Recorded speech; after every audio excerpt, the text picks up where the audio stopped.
ready? For what?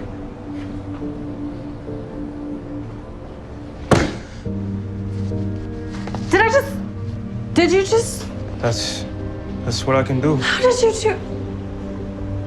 Hey guys, welcome back to another one of my C&D videos, and we've finally gotten our weekly Marvel fix, that being C&D of course. But it's even gonna get better because in 3 weeks we've got Avengers Endgame, and in 5 weeks we've got the return of Agents of S.H.I.E.L.D. And funny enough, Cloak Dagger and Agents of S.H.I.E.L.D. are gonna be running episodes at the same time, so the month of May is gonna be amazing. Probably as well I'm gonna be watching Endgame a second time during the month of May, so yeah, seriously amazing. But anyway, and before I get started on the premiere of Cloak Dagger, the 2-hour premiere that is, let me tell you that tonight I'm going to be posting another video. That's going to be one of 3 videos that I'm going to be posting about Shazam. I've watched the movie last night and it's a really good movie. Going to be talking about that on that video. I'm also going to be posting more Shazam tomorrow, more Agents of S.H.I.E.L.D., and most definitely more Cloak Dagger, like the trailer breakdown for the 3rd episode of the season.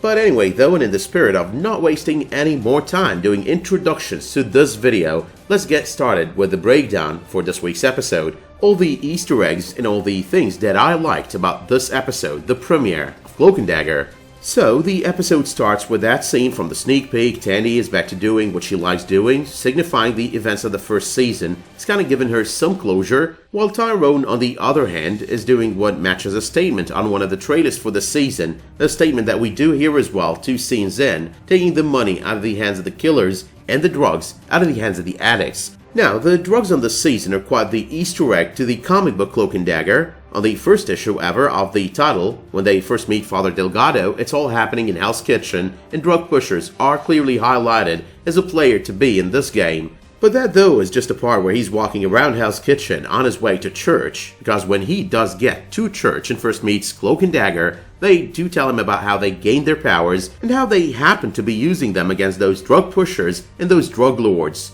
But that's not just it, because it also fits with their first appearance on the spectacular Spider-Man number 64, roughly a year or so before they got their own title. Now their first meet with Spider-Man was quite the bloody one, because he did watch them kill this drug lord, and at the same time Tandy did injure him with one of her daggers. But finally, when it comes to Cloak Dagger and drugs, there is always the obvious reference, the fact that they got their abilities when an experimental drug was injected into their bodies. Moving on though from all these references about the role of drugs in the C&D comics, this entire group therapy stuff at the very beginning of the episode, and just to recap, it's the reference to what Tandy discovered at the very end of the first season. Her father was not the man she thought he was, but rather an abusive spouse. But on another note, I really like what they did with the character of Brigid O'Reilly there. She's back, it's like nothing happened at the end of the first season and all is good and dandy. And of course she's clearly shook by the events of the first season, especially the finale of the first season. You know, her very own death and revival, or from her perspective at the start of the season, near-death experience. But I gotta say, I like how the season is kinda not rushing it, neither doing it too slow, like they're doing a great job, taking her from 0 to 1 Mayhem. But circling back to references though, the entire Cloak and O'Reilly conversation in her car, the fact she is not all that fascinated by what he's doing, she's also kind of reprimanding him for it all, that being in the context of stopping the drug pushers and dealers as well. All of it put together kind of fits with the reaction of Father Delgado to the methods used by both Cloak Dagger on the pages of the earlier issues of Volume 2 of C&D. But still on references, I haven't done many reviews of the first season, just a premiere, so I always wanted to say this. The fact that on Season 1, Dagger took sanctuary in this abandoned church, and now in Season 2, Cloak is doing the same, it's always felt like a reference to them taking sanctuary in the Holy Ghost Church in the comics, but even better, now that Tyrone is there as well, it kind of feels like a perfect reference. But we've got the Zorro reference, so for one thing it's a reference to the movie, you know, they're watching the movie together, but nonetheless it's also interesting because you could actually relate the 2 vigilantes over here put together to none other than Zorro.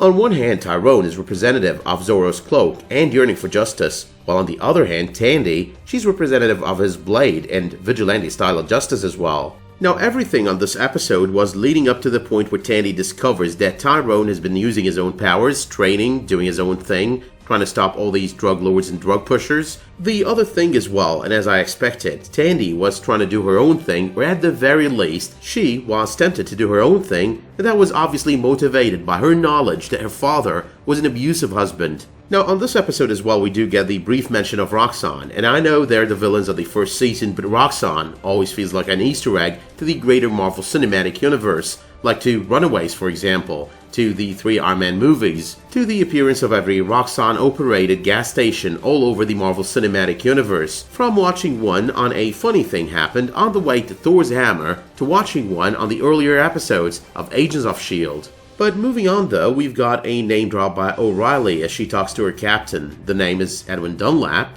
Now, there is no Edwin Dunlap in the comics, but the name could make him into a version of none other than Brian Dunlap. Now in this case, they'd hit 2 birds with 1 stone. They don't use the actual Brian Dunlap for the purpose of using him on movies or other TV series, and he would still be a criminal as the ogre part from the comics. Moving on though, and into the second hour of the premiere, Tyrone recognizes that symbol on the ground as a Voodoo symbol. Now on the first season, Voodoo has been identified as some kind of magic, and we are all expecting the villain of the second season to be none other than Mr. Jip right out of the comics, who does happen to be a Cloak and Dagger villain as well. Now in the comics, Mr. Jip was created originally to be a formidable foe for Cloak and Dagger. Like instead of them always fighting drug lords, they wanted them to have a bigger villain, a better villain, a much worthy villain, and that was Mr. Jip. But that being said though, a lot of questions are being raised over here. Is Mr. Jip gonna be tied to the drugs? Is he gonna be tied to the human trafficking ring that we do know is gonna be a major part of this season? Because we do know as well that we've got 3 powerful forces. We've got Mayhem, we've got Cloak, and we've got Dagger,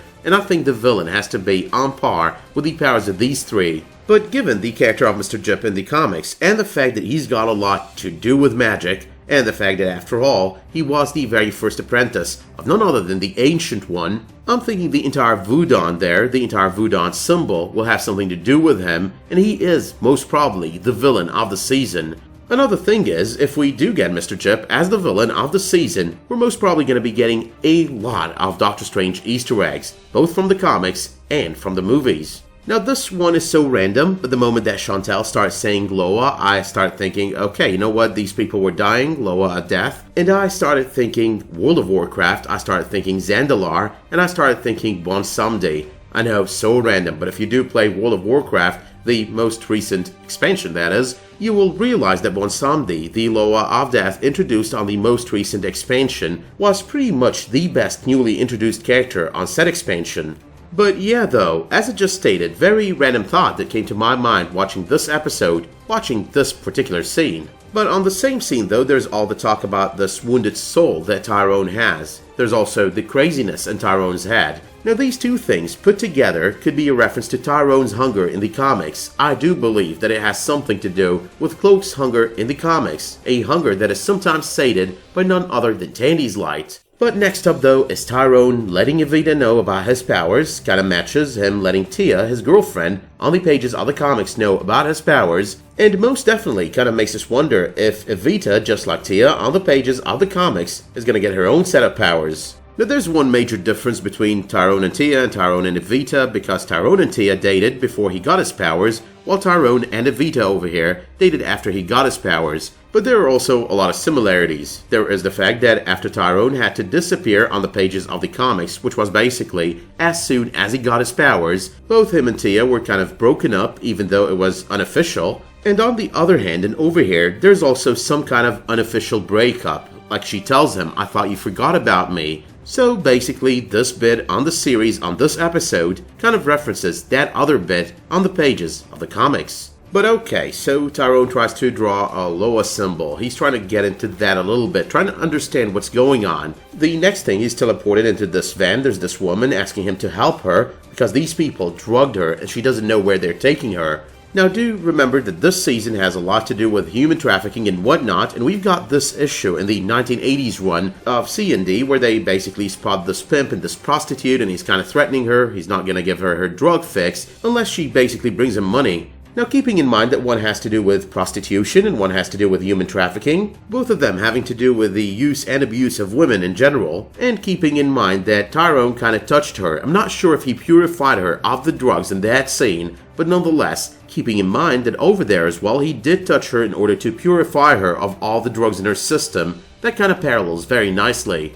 It also helps see the parallel that 1 second on the pages of the comics he's purifying her from the drugs that she has in her system, and the next second he's back in the church, and over here as well, 1 second he's touching Michaela, and the next second he's basically teleported back to the church. Now, the forced injection with drugs is also a parallel to the forceful injection with experimental drugs of Tyrone and Tandy, giving them their powers in the comics. Now, the woman that Tyrone tries to save is Michaela, the very same Michaela that's being beaten by her boyfriend, and her beating by her boyfriend, Tandy trying to save her out of that, is again a parallel to that prostitute, drug, pimp situation out of the comics. I mean, yeah, there are obvious differences, but nonetheless, I think this series is kind of taking bits and pieces out of the comics and basically changing them a little bit and repurposing them in order to create the story for the second season. Now, the situation with Brigid O'Reilly and Mayhem is kind of interesting. I mean, this multiple personality disorder situation is not exactly a multiple personality disorder situation.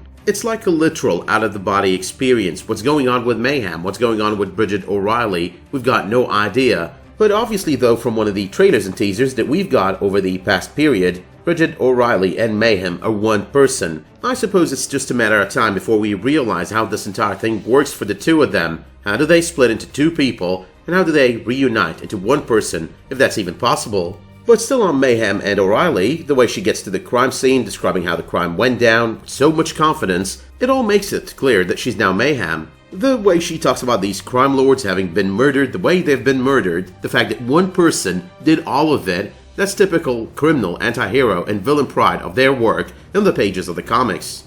Bodyguards heard a noise, came in. Killer had the advantage. One person did all that, without getting spotted by anyone. Bullshit.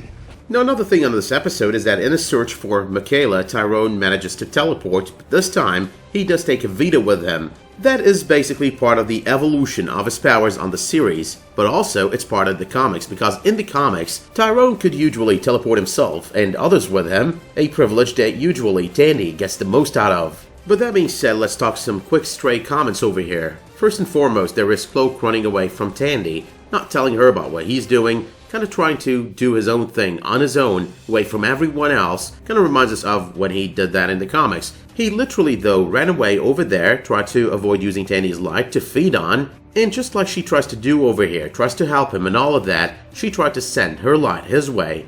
But next to that, though, is the fact that the first season was about Tyrone and Tandy, in a way caring, more forced to work with one another for so many reasons. This season, though, it's spilling up towards them getting closer on a more we're friends and we're bound to one another level, rather than just we've got to work together level. I do believe the premiere did a great job with that. On another note, and speaking of things that the premiere did a great job with, the choice of soundtrack for this premiere, the music, the lyrics, all of it seems to have been very well picked for the purpose of these two episodes. Finally, though, I do love how anger and or vengeance, whatever you want to call it, is always a motivator for these two on the series. Definitely fits with how they are in the comics, especially with their earlier run. The statement makes a lot more sense when you start combining it with the fact that this episode, this premiere, was pulling a lot of inspiration out of the earlier 80s, older issues. But one last thing though, and this has nothing to do with the evaluation of the episode, which by the way I give an 8 out of 10 in its genre, the word endgame is suddenly being used repeatedly, and on this premiere, like 2 times it's been used, once by O'Reilly and once by Tyrone. Now, I'm usually not one to worry much about the use of simple words in simple contexts, but nonetheless, it does seem very much like a subtle Easter egg to the upcoming 11 years in the making Avengers Endgame. But that was the last thing I had for this review for this video, so let me know in the comments what you thought of the premiere of the second season of C&D. Let me know as well who you think the villain of this season is going to be. Is it going to be Mr. Negative because that's an option? Is it going to be Mr. Jip because that seems to be the greatest option as of now? You can also let me know if you did like this video by dropping it one of those much appreciated likes, subscribing to my channel, and enabling notifications for my future videos, community posts, and live streams. But until the next time that you tune in for another one of my videos, Cloak and Dagger or otherwise, thank you so much for tuning into this one, and have a great day.